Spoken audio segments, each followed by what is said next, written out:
ഇത് ഒരു ജേഴ്സി പശുവാണ്. ഇതിന് 7 ലിറ്റർ പാല് കിട്ടുന്നുണ്ട്. അടിയിൽ കാണുന്നത് താടയാണ്. താട കഴുത്തിൻ്റെ ഭാഗത്ത് കാണുന്നത് താട എന്നാണ് ഇതിന് പറയുക. ഞരമ്പ് കാണുന്നില്ല, അത് പാൽ ഞരമ്പ് എന്നാണ് പറയുക.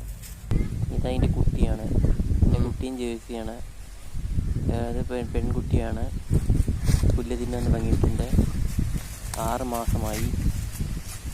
വെള്ളം കുടിക്കും, പിന്നെ പുല്ല് നന്നായി തിന്നും. പിന്നെ നിങ്ങൾക്ക് ജേഴ്സി പൈ എന്താണെന്ന് അറിയാൻ വേണ്ടിയിട്ടാണ് ഞാനിത് കാണിച്ചത്.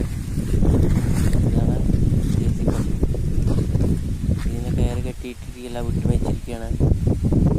വിട്ടുമേയ്ക്കുകയാണ്. കൂടാതെ പശുവിന് തീറ്റ നമ്മളൊരു ദിവസം 5 കിലോൻ്റെ മേലെയാണ് തീറ്റ കൊടുക്കേണ്ടത്.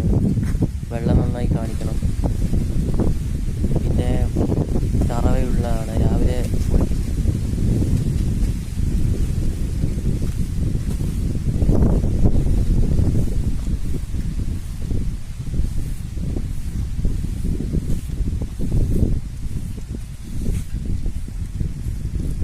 പൈക്കുട്ടിയെ വിട്ടതിന് ശേഷമാണ് പാല് ചെലുത്താൻ വേണ്ടി പശുക്കുട്ടി കുടിക്കും.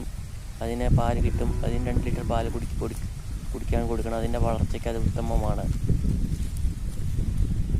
മുഖേർ പിടിച്ചാണ് നമ്മൾ പൈക്കുട്ടിയെയും പശുവിനെയും നിർത്തേണ്ടത്. അല്ലെങ്കിൽ വളരെ വേഗത്തിൽ ഓടിപ്പോകാൻ സാധ്യതയുണ്ട്. യൂട്യൂബർ ശ്രദ്ധിക്കുമെന്ന് കരുതുന്നു. അവർക്കൊരു അറിവായി മാറി പശു എങ്ങനെ വളർത്തേണ്ടതെന്ന്. ചിലർക്ക് പശു വീട്ടിലുണ്ടാവാം. അവരും ഇത് കണ്ട് കൃഷിയിലേക്ക് ഏർപ്പെടാം. എൻ്റെ വീട്ടിൽ 2-3 പശുക്കളുണ്ടായിരുന്നു. അവയെ നന്നായി നോക്കി. ഇപ്പോൾ എനിക്ക് ജേഴ്സി പശുവും HF പശുവും എന്താണെന്ന് തിരിച്ചറിയാൻ കഴിയുന്നുണ്ട്. അതിന് വരുന്ന പാല് സൊസൈറ്റിയിൽ കൊടുക്കാൻ എളുപ്പമായിരുന്നു. അടുത്തായിരുന്നു സൊസൈറ്റി. നിങ്ങളുടെ സൊസൈറ്റി എവിടെയാണെന്ന് എനിക്കറിയില്ല. പാൽ സൊസൈറ്റി കൊണ്ടുപോയി കൊടുക്കാൻ എളുപ്പമുണ്ടാകുമെന്ന് വിചാരിക്കുന്നു. പിന്നെ പശുവിനെ വിരയ്ക്കുള്ള മരുന്ന് കൊടുക്കണം. അത് കൊടുത്തു കഴിഞ്ഞിട്ട് പശുക്കുട്ടിക്കും വിര കൊടുക്കും. അത് വിരയ്ക്കുള്ള മരുന്ന് കൊടുക്കും. അത് കൊടുത്തു കഴിഞ്ഞാൽ അത് അധികം ഡോസുകളോട് കൊടുക്കും.